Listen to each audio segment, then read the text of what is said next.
Okay, it's 1 o'clock, so I'll get started, everyone. Thanks for coming today. I'm Nolan Peterson, CEO of Atlas Salt.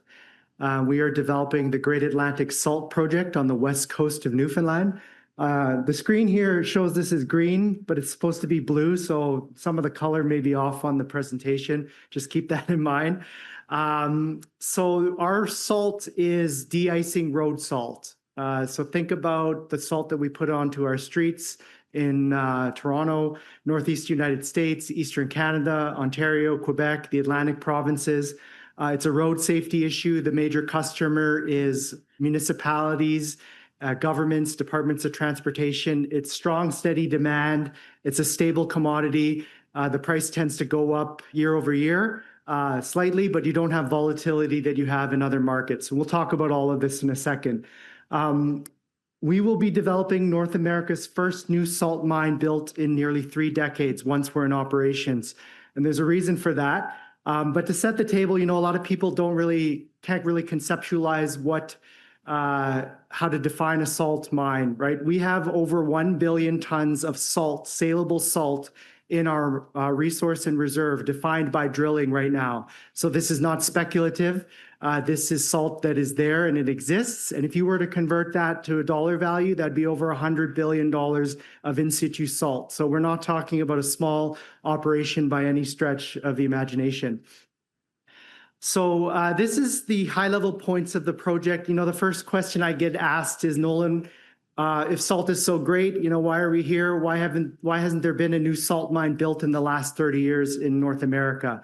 Well, there's a good reason for that. As with any resource company in general, you need specific elements that make a mine viable, including a good jurisdiction. So we're on the west, in Newfoundland on the west coast, so a great mining jurisdiction. We have great infrastructure, which I'll talk about. But on this slide, I want to draw your attention to our shallow, high-grade, homogeneous, and thick deposit. So the shallowness here is the key. It is about 200 to 300 meters deep from surface where the deposit starts. Existing operations in North America that are underground tend to start at 500 to 600 meters below the surface. And this drastically changes the mining technique that is required to mine it. So when you have a deep mine, you have a shaft mine, which is a vertical structure mined through the ground. And what we will have access to is a shallow ramp, standard mining drift access. You can think about just a hole in the side of the earth that mines. It allows us to mine horizontally. This greatly reduces the initial time of construction, the initial capital cost, and then also allows for easier operations when the mine is in production. So all key elements for bringing a salt project into production. I'm just going to jump ahead quickly to show you the infrastructure, because this is really what sets us apart from, you could have a great deposit, but if it's in the middle of nowhere and you can't get it to market, you really don't have a mine. We happen to be 3 kilometers away from an existing deep water port, open year round, moves product right now, not salt, and can load 50,000 ton Panamax vessels and move our product to the key markets that we are targeting. Again, the east coast of the US, Ontario, Quebec, and the Atlantic provinces. In terms of infrastructure, we're also 2 kilometers away from a tie-in to Newfoundland Hydro, and we're 10 kilometers away from the Trans-Canada Highway. So, you probably hear about in the mining industry, mines in the middle of deserts, in the middle of jungles, in the middle of nowhere. We are right next to a community of about 1,000 people called St. George's, and there's another town to the northeast called Stephenville, about 20 minutes away. It's about 20,000 people. So, and everybody in the area is very supportive of this mine, by the way, which we will get to in a second as well. And while we're on this slide, I'll point out, because we are tied into Newfoundland Hydro, 100% of this site, when it's in operations, will be battery electric powered and operated.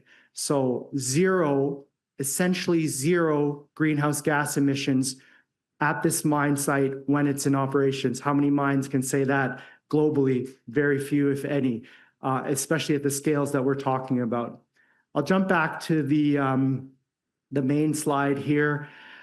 This project has the resource, a reserve, the location, the infrastructure. We also have a feasibility study completed. One was completed in 2023, but we have an updated one that was published 3 weeks ago that has very strong economics. After-tax NPV at 8% of over 900 million.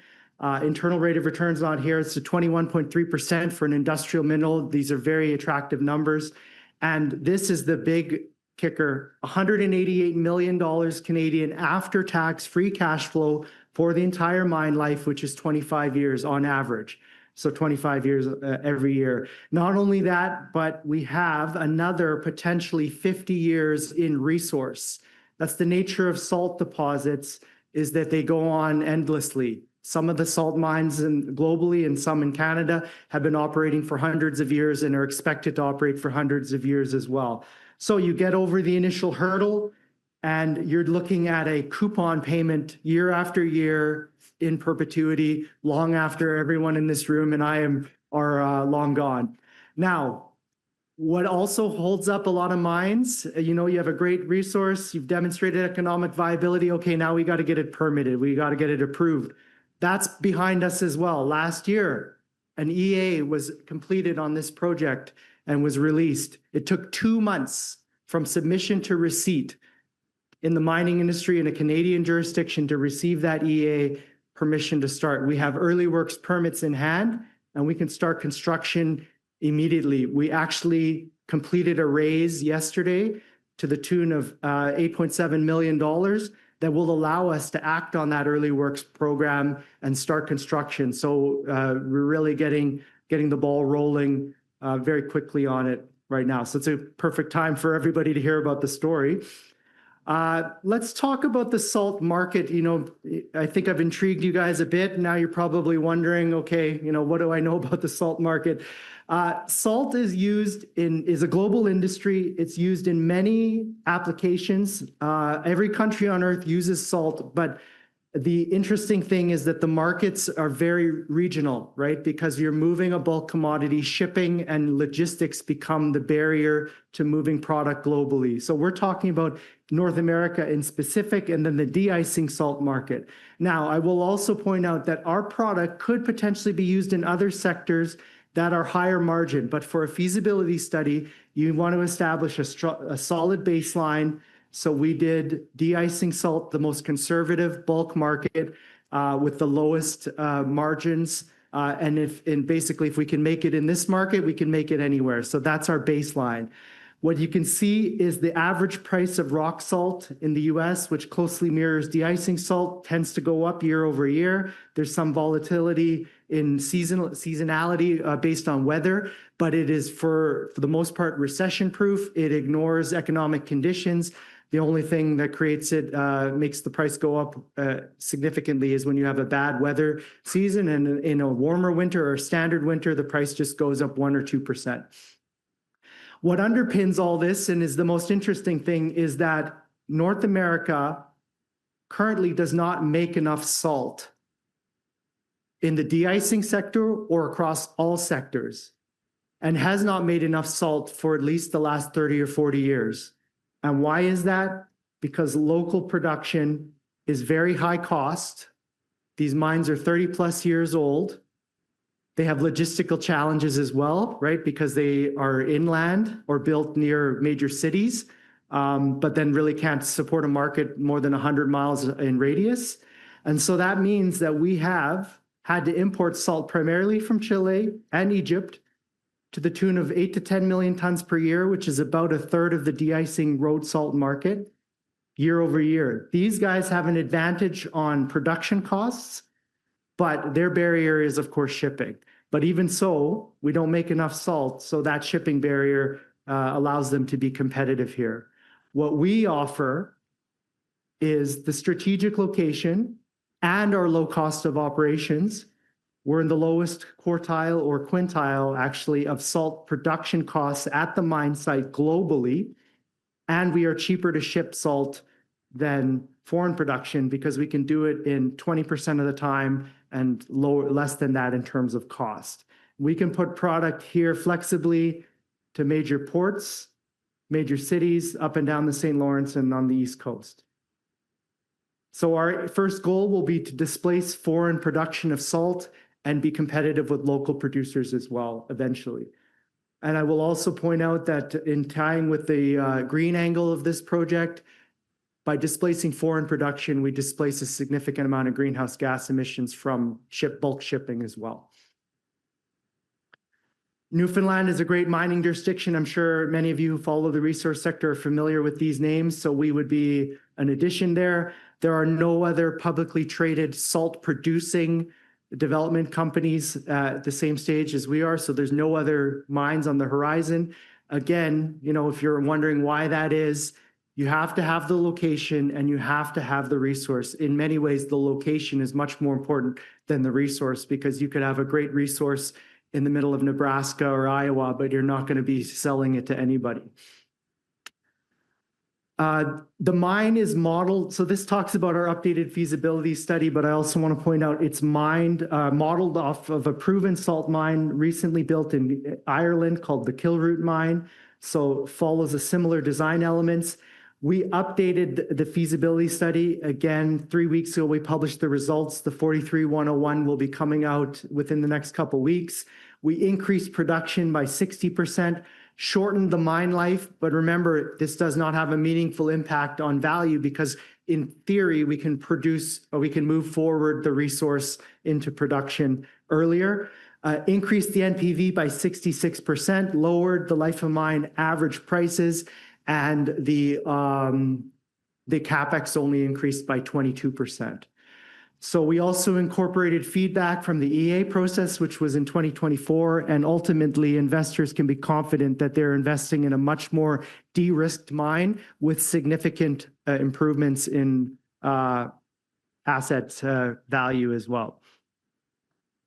I want to point out here, the world's largest salt mine in the world, Goderich. This is in Goderich, Ontario. It's 600 meters below Lake Huron, and compared to ours, which is about 200 meters below. They've been operating since 1959. They have a mine plan that will take them to 2092, but we can mine it less or more inexpensively than they can. And I also want to point out, we wouldn't be necessarily compete with Goderich because of the regional markets, but just to give you an idea of the type of mine that we're trying to build, that the long-lived and how it would compare to an existing mine. Again, not that we're in direct competition with them, we're more complementary in a different market. But that's one thing that while we're on the resource slide, I'd point that out to you.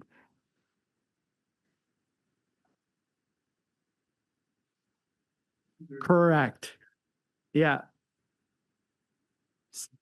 Correct. 600 meters below the ground, and then 3 kilometers under the lake, under Lake Huron. And of course, that creates operational challenges. A lot of salt mines in North America are under lakes and rivers. And actually, while we're on, I probably shouldn't say, I'll say it anyway. Okay, I'll say it. There was one mine shut down. The only reason is I don't want to draw any connection between what Goderich is doing, but there was one mine that was owned by Cargill that shut down in Louisiana in 2021 because it was under a lake and water ingressed and it killed 2 people. So there's Cargill is trying to sell 2 mines right now due to environmental risks, and this is going to put pressure on the local production of salt in North America, and that could potentially open up even greater opportunity for us to be competitive in the future. Yeah, economics. So this is our EBITDA. This is an important metric in the salt industry because there's a precedent transaction that was done in 2022 by a company called Stone Canyon. It's a private equity group that owns Morton and Windsor Salt. They're the largest salt producing company in North America now. And in 2022, they paid to create that company $3.2 billion for the America's assets of a German company called K&S. They paid $3.2 billion and they paid a 13x EBITDA multiple. 13x EBITDA. Our EBITDA projected would be $300+ million per year. Why do people pay such valuations for those or multiples for EBITDA? It's because salt is a long-lived project asset. It's selling to governments and cities, right? It's viewed as an infrastructure component, like a power plant, like a subway, like a, yeah, you have a question? Yeah.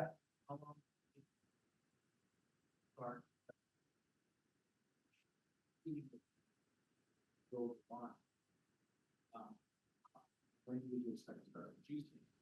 And what's the length? 25 years, 24 and a half years, yeah. That's the consideration for because of being conservative. That's what's been defined by drilling as indicated, so we can put it into a mine plan reserve for a feasibility study. Because of the nature of 43-101s, we have resource that is outside of that could potentially be in there, but because of geologic standards, although I will say for a salt mine, you know, we're not, maybe they shouldn't be that stringent, but we're following the CIM standards. That this would be in year 3, 4 of operations when we're fully ramped up to 4 million tons, and we would expect to start production of salt in 2030. So we're talking about 8 or 9 years from today. Yeah. But then, and again, when we're in operations, there is a high likelihood based on every other salt mine underground in operations that resource is added into reserve relatively easily without further drilling required. Yeah. Production, yeah. Initial capital of 590 million pre-production. A lot of questions about where we're going to find the money here. We're working with a debt broker out of London called Endeavour Financial. They specialize in putting together lender packages for resource companies. We expect once the updated feasibility study is published, the 43-101, we'll be going to market with a package to start amassing that interest there. The type of lenders that this project attracts are the type that are investing export development credit agencies, sovereign wealth funds, major infrastructure banks. We already have 2 LOIs from export development credit agencies that are in the stable right now that we're going to be working through the details with.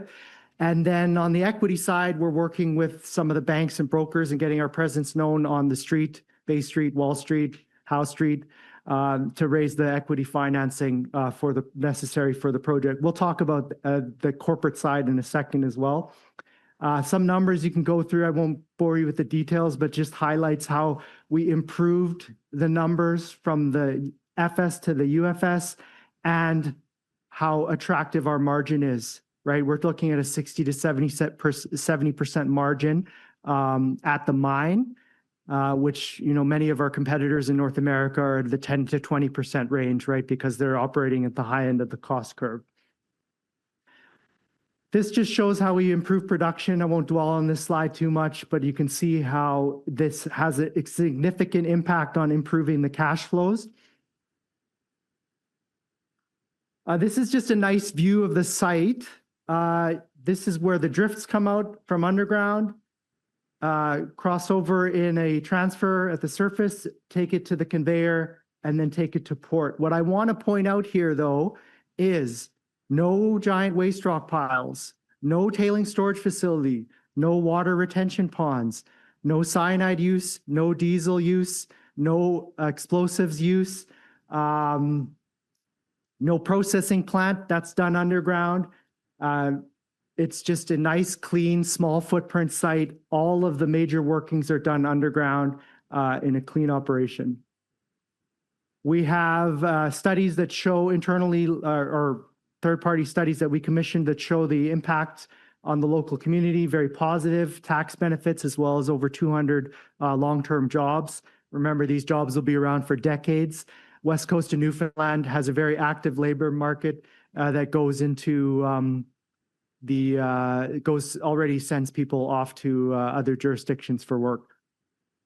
I got 10 minutes left, I think, right? Yeah, okay.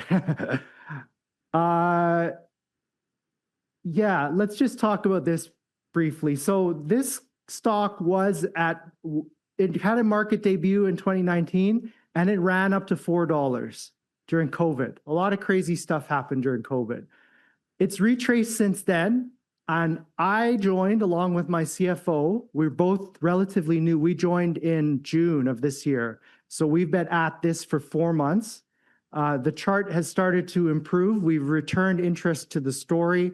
A lot of work was being done in the background, feasibility study, EA, as we talked about, but the marketing, the corporate development, making sure investors are aware of the progress of the company was not being done. And that's the change that my CFO and I bring, as well as our ability to advance the project. I've been in mining for 20 years, my career. I have an engineering background, also have an MBA and a CFA. I've been across the entire industry for 20 years, primarily in gold, been involved in building 3 major projects. So I bring a strong background there.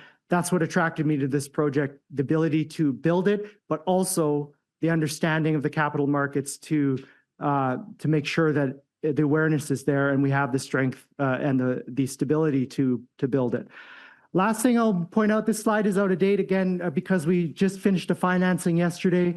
We now have only 108 million shares instead of 98 million, so still a very low share count out.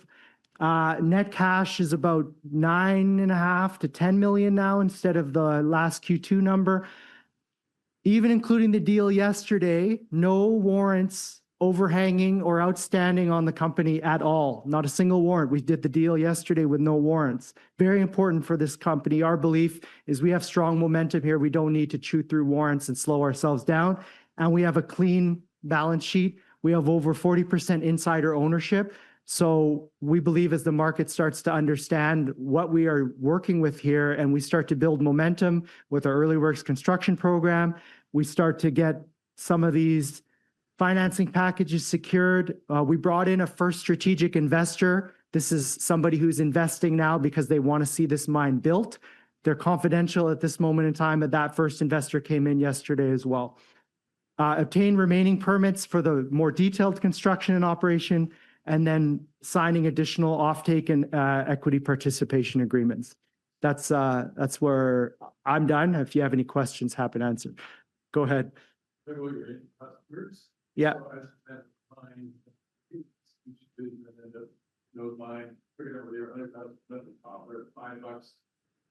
this case, are your end customers in Toronto? Therefore, they're unlikely to do offtake agreements, particularly with the use of cash up front.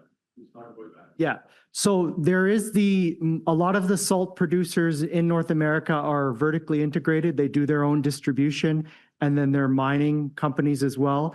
We are a mining focused company right now. That's our goal, is to get the mine into production. Our preference is to work with an offtake partner. We have one with an MOU with us that was signed last year called Scottwood Industries.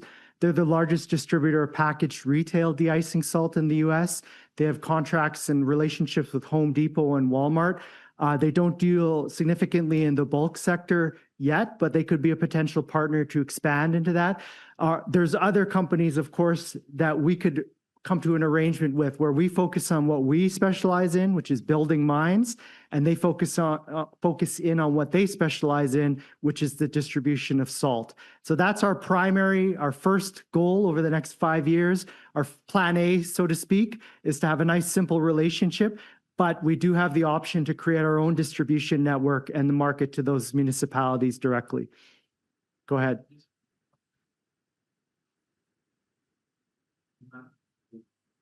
Looks like some of your slides about borrow about 600 million. 600 million total capital, and we would aim to borrow at least 60% in senior secured, with the potential to add subordinate debt below that, because as long as the cost of debt remains cheaper than the cost of equity.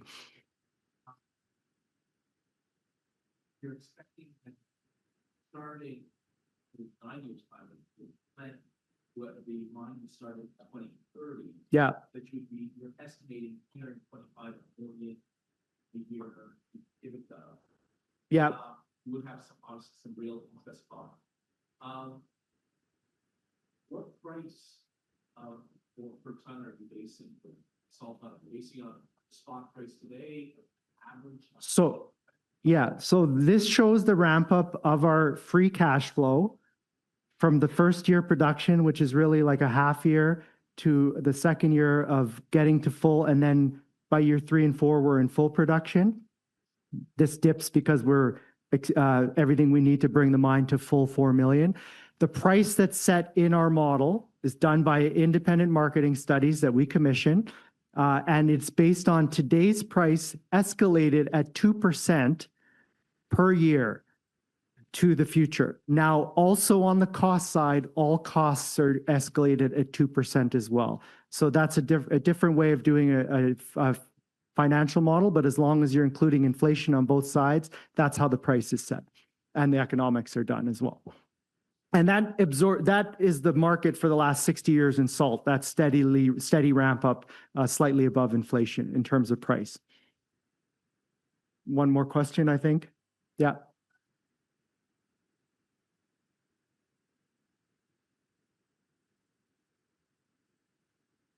I can't disclose the quantities or anything like that, but a significant portion of the raise, yeah. No, not greater than 50%. Yeah. That's what I mean by strategic, is it's not for making money, it's for their interest in seeing the mine built. So it could be any of those types of companies that we've been discussing, yeah. Potentially, it could be a producer that's looking to horizontally expand as well. Could be a final customer, could be an intermediary as well. That's correct, yeah. The salt industry is highly competitive in North America, and they don't like to forecast their moves very openly, yeah. What about that quality, and when and how would you know whether potentially those other? Yeah, so there are other options. We have quality in our product mix, our resource that could meet standards that are higher. As we get into the salt and work with off-takers and customers, we'll start to realize, yeah, this salt is probably better used for this application. It has higher margins. We'll start to segregate it and segment it, and we'll work with them to know exactly what needs to be done to do that. But you don't want to drill salt mines too much because it creates a water channel access. So you drill the minimum amount to define your reserve and resource, you build it, and then once you're in the salt, you get the full understanding of what you can do with it, and expand into those higher margin areas, working with ourselves and partners. I think I've got one more question, maybe. Yeah, go ahead.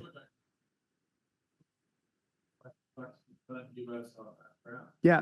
Would some of the other markets be 20% higher? Yeah, potentially even more.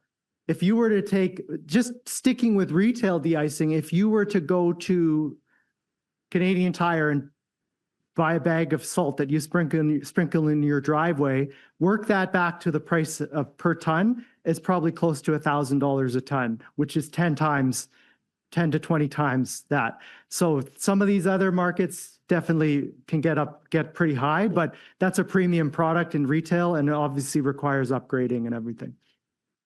Thank you, everybody. We'll be having meetings. You can bump into me as well.